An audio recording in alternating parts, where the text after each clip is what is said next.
Hello friends, welcome to scholar classroom. आज हम इस वीडियो में जीके के कुछ इंपॉर्टेंट क्वेश्चंस को कवर करेंगे। तो अगर आप किसी भी कॉम्पिटिटिव एग्जाम्स की तैयारी कर रहे हैं तो इस वीडियो को लास्ट तक देखिएगा। जितने भी क्वेश्चंस मैंने लिए हैं सभी इंपॉर्टेंट क्वेश्चन हैं, एग्जाम में बार बार रिपीट हुए हैं। तो आइए फर्स्ट क्वेश्चन से शुरू करते हैं। पहला प्रश्न क्या है हमारा, भारत के संविधान के अनुसार संघ के रक्षा बलों का प्रमुख कौन होता है? ऑप्शन है हमारे गृह मंत्री, प्रधानमंत्री, राष्ट्रपति या फिर रक्षा मंत्री। कौन होते हैं रक्षा बलों के प्रमुख? तो सही जवाब इसका ऑप्शन सी है, राष्ट्रपति रक्षा बलों के प्रमुख होते हैं। ठीक है, हमारे कॉन्स्टिट्यूशन के अनुसार। नेक्स्ट क्वेश्चन है, विवेकानंद शिला स्मारक कहाँ पर स्थित है? तिरुपति, रामेश्वरम, कन्याकुमारी या फिर कोझिकोड। इस क्वेश्चन का राइट आंसर ऑप्शन सी है, कन्याकुमारी में विवेकानंद शिला स्मारक स्थित है। कन्याकुमारी कहाँ पर है दोस्तों? तो यह तमिलनाडु राज्य में है। नेक्स्ट क्वेश्चन है, प्रसिद्ध जुलू जनजाति किस देश से संबंधित है? भारत, पाकिस्तान, चीन, दक्षिण अफ्रीका। सही जवाब इसका ऑप्शन डी है, जुलू जनजाति दक्षिण अफ्रीका से संबंधित है।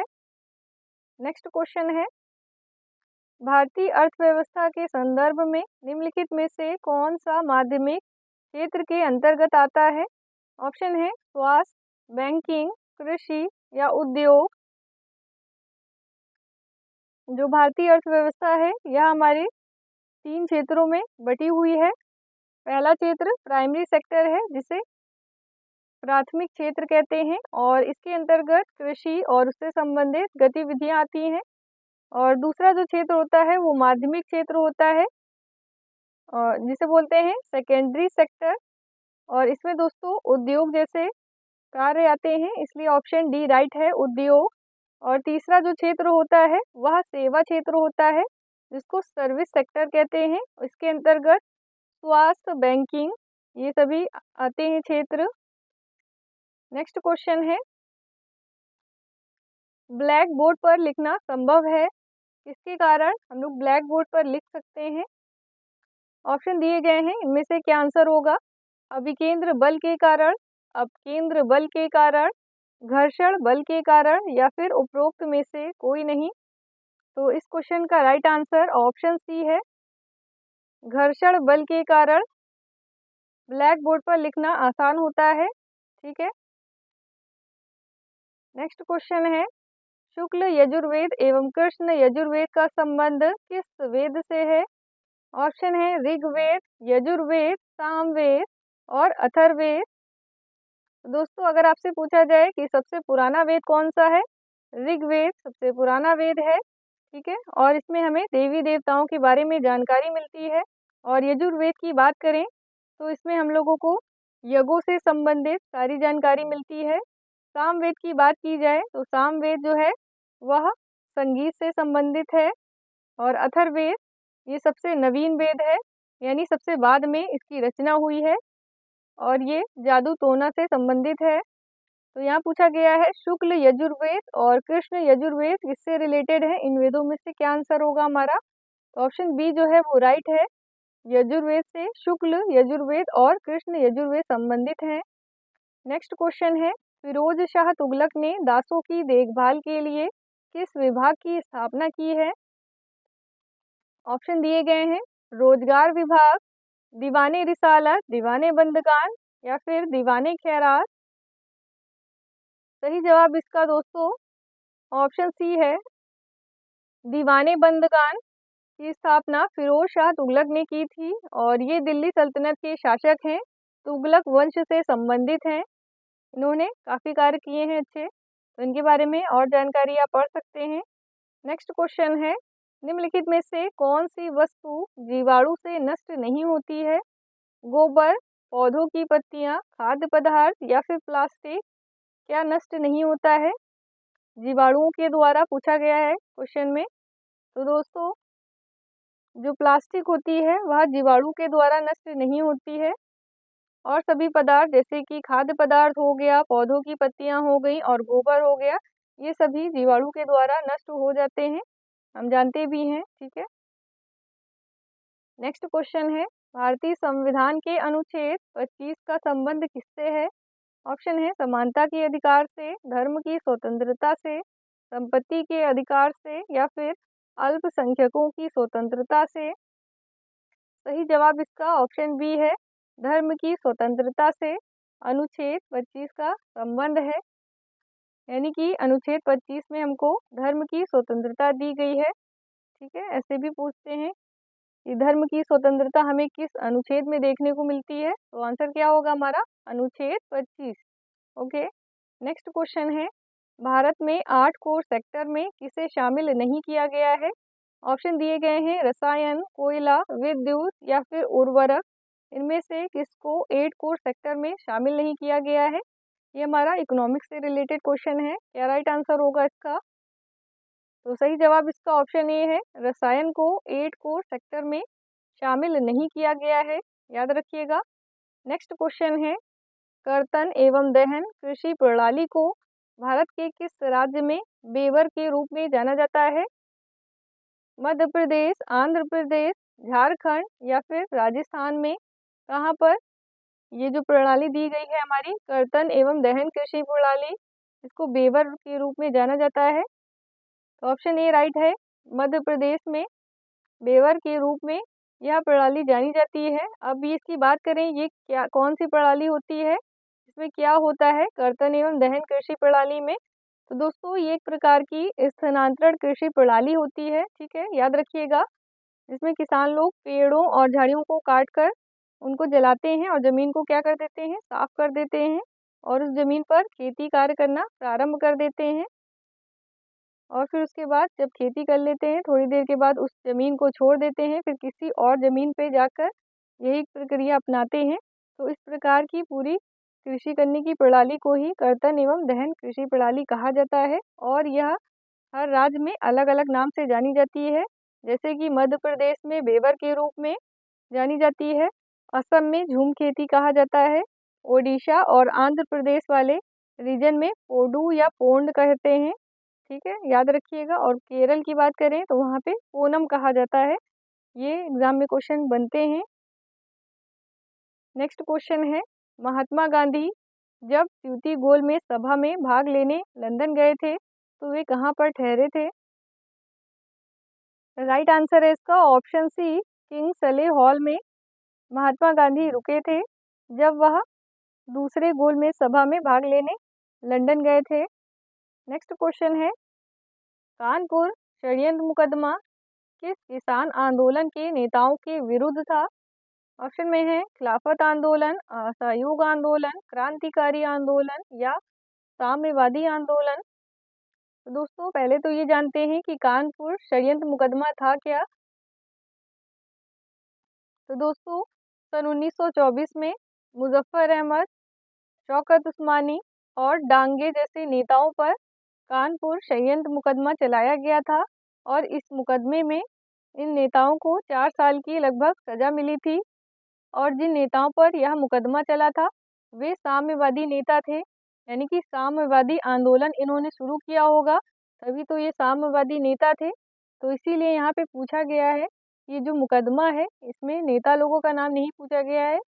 तो कौन थे? क्रांतिकारी थे, असहयोग आंदोलन में इन्होंने भाग लिया था, खिलाफत आंदोलन में लिया था, इस साम्यवादी आंदोलन में भाग लिया था। तो यहाँ पर ऑप्शन डी है वो राइट है। जो नेता लोग थे वो साम्यवादी आंदोलन से रिलेटेड थे और इन्हीं नेताओं पर अभी हमने बताया कि सन 1924 में कानपुर षड्यंत्र मुकदमा अंग्रेजों के द्वारा चलाया गया। नेक्स्ट क्वेश्चन है, नारोपा कहाँ का एक वार्षिक उत्सव है? सिक्किम, लद्दाख, अरुणाचल प्रदेश या Nagaland? Option B right answer है, नारोपा लद्दाख का वार्षिक उत्सव है। ठीक है, नव वर्ष का उत्सव होता है और इसे हिमालय के कुंभ के रूप में भी जानते हैं। ओके, तिब्बती कैलेंडर के अनुसार ये हर 12 वर्ष में आता है, यानी हर 12 वर्ष में इसको मनाया जाता है नारोपा उत्सव। और यहाँ पे ऑप्शन जो बी है वो एकदम करेक्ट है, यानी लद्दाख से रिलेटेड होगा। नेक्स्ट क्वेश्चन है, जैव विविधता का सबसे महत्वपूर्ण पहलू क्या है? भोजन, पारिस्थितिकी तंत्र का निर्वहन, औद्योगिक उपयोग या फिर औषधि? जो बी राइट आंसर है, बी जो है वो क्या है, करेक्ट है। जैव विविधता का सबसे महत्वपूर्ण जो बात है वह पारिस्थितिकी तंत्र का निर्वहन करना है। नेक्स्ट क्वेश्चन है, मानव तंत्र में इंसुलिन किसका उपापचय यानी कि मेटाबॉलिज्म नियंत्रित करता है? वसा, प्रोटीन, कार्बोहाइड्रेट, न्यूक्लिक अम्ल? यहाँ पर जो वसा लिखा है दोस्तों वो थोड़ा से गलत लिख गया है, इसके लिए माफ़ी चाहूँगी। ऑप्शन ए में वसा है। क्या राइट आंसर होगा इस क्वेश्चन का? कार्बोहाइड्रेट राइट आंसर है। ऑप्शन सी, कार्बोहाइड्रेट जो होता है वह इंसुलिन को नियंत्रित करता है, कंट्रोल करता है। नेक्स्ट क्वेश्चन है, भारत के निम्नलिखित में से किस शहर का उपनाम सिटी ऑफ जॉय है? शिमला, मुंबई, चेन्नई, कोलकाता? कोलकाता इसका राइट आंसर है। कोलकाता को हम लोग सिटी ऑफ जॉय कहते हैं। नेक्स्ट क्वेश्चन है, प्रत्येक 76 वर्ष में कौन सा धूमकेतु नजर आता है? हेली, अल्फा सेंचुरी, डोंटिंग या होम्स? सही जवाब इसका ऑप्शन ए है। हेली 76 वर्ष में नजर आता है, जो आपका धूमकेतु है। नेक्स्ट क्वेश्चन है, भारत में फेडरेशन कप किस खेल से संबंधित है? फुटबॉल, क्रिकेट, बैडमिंटन या वॉलीबॉल? सही जवाब इसका ऑप्शन ए है, फुटबॉल से फेडरेशन कप रिलेटेड है। नेक्स्ट क्वेश्चन है, भारत में अंतरिक्ष आयोग तथा अंतरिक्ष विभाग की स्थापना कब हुई थी? 1971 में, 1885 में, 1972 में या फिर 1997 में? सही जवाब इसका ऑप्शन सी है, 1972 ईस्वी में अंतरिक्ष आयोग तथा अंतरिक्ष विभाग की स्थापना की गई थी। नेक्स्ट क्वेश्चन है, इमाद शाही वंश की स्थापना किसके द्वारा की गई थी? यूसुफ आदिल शाह, मलिक अहमद, कुतुब शाह या फिर फतेहुल्ला इमाद शाह? सही जवाब इसका ऑप्शन डी है, इमाद शाही वंश की जो स्थापना है वह फतेहुल्ला इमाद शाह के द्वारा की गई थी। नेक्स्ट क्वेश्चन है, भारत के किस क्षेत्र में प्रवाल भित्तियां नहीं पाई जाती हैं? अंडमान और निकोबार द्वीप समूह, सुंदरवन डेल्टा, मन्नार की खाड़ी, कच्छ की खाड़ी? सही जवाब इसका दोस्तों ऑप्शन बी है, सुंदरवन डेल्टा में प्रवाल भित्तियां यानी कि कोरल रीफ नहीं पाई जाती हैं। अंडमान निकोबार में, मन्नार की खाड़ी में और कच्छ की खाड़ी में प्रवाल भित्तियां पाई जाती हैं। कोरल रीफ से काफ़ी क्वेश्चन पुट होते हैं एग्जाम में, तो आप इसको अच्छे से याद करिएगा, कहाँ पे पाई जाती हैं, कहाँ नहीं पाई जाती हैं। नेक्स्ट क्वेश्चन है, नमक सत्याग्रह के समय गांधी जी के गिरफ्तार हो जाने के बाद उनका स्थान किसने लिया? ऑप्शन दिए गए हैं आपको, अबुल कलाम आज़ाद, जवाहरलाल नेहरू, अब्बास तैयब जी या फिर Vallabhbhai Patel?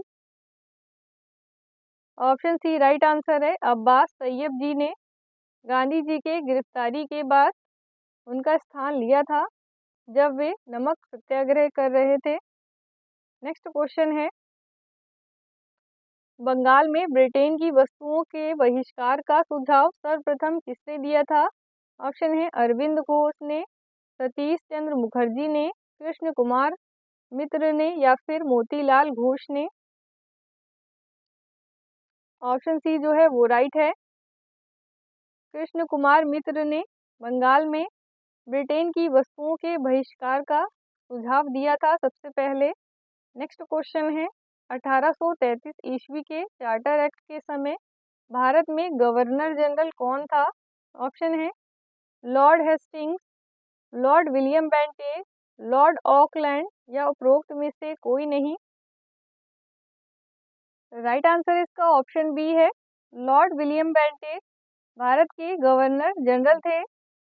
Next question है, नारोपा कहाँ का एक वार्षिक उत्सव है? दोस्तों इस क्वेश्चन का राइट आंसर आपको कमेंट सेक्शन में बताना है। मैंने इस वीडियो में क्वेश्चन का आंसर आपको बताया है। अगर आपने वीडियो को ध्यान से देखा है तो इसका आप राइट आंसर आसानी से दे पाएंगे। सिक्किम, लद्दाख, अरुणाचल प्रदेश या नागालैंड। उम्मीद है दोस्तों जितने भी क्वेश्चंस मैंने आपको कराए हैं आपको अच्छे से लर्न हो गए होंगे। वीडियो देखने के लिए धन्यवाद। मिलते हैं नेक्स्ट वीडियो में। जय हिंद दोस्तों।